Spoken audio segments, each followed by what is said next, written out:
Hello Ananya. Hi sir. আচ্ছা অনন্যা, তুমি নিজের হোয়াটসঅ্যাপ থেকে অন্য কারো হোয়াটসঅ্যাপ চ্যাট দেখতে পারবে?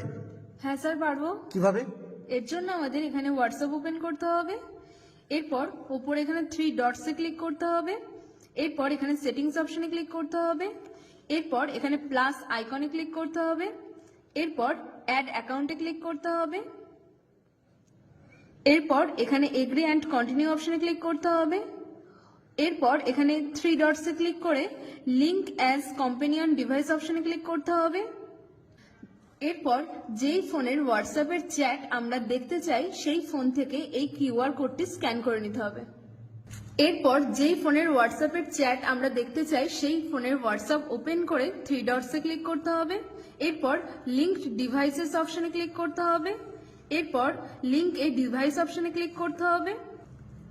এরপর আমাদের এই কিউআর কোডটি স্ক্যান করে নিতে হবে। তাহলে আমরা নিজের ফোন থেকে অন্য ফোনের হোয়াটসঅ্যাপের চ্যাট দেখতে পারবো। এরপর যদি আমরা নিজের ফোনের চ্যাট দেখতে চাই তার জন্য উপরে 3 ডটসে ক্লিক করতে হবে। এরপর সুইচ অ্যাকাউন্টসে ক্লিক করতে হবে। তাহলেই আমাদের ফোনে নিজের চ্যাটটি চলে আসবে। এরপর আবার যদি ওই চ্যাটটি দেখতে চাই তার জন্য 3 ডটসে ক্লিক করতে হবে। আবারও সুইচ অ্যাকাউন্টসে ক্লিক করলেই সেই চ্যাটগুলি চলে আসবে। বাহ, খুব সুন্দর বলেছো। Thank you sir. ওয়েলকাম।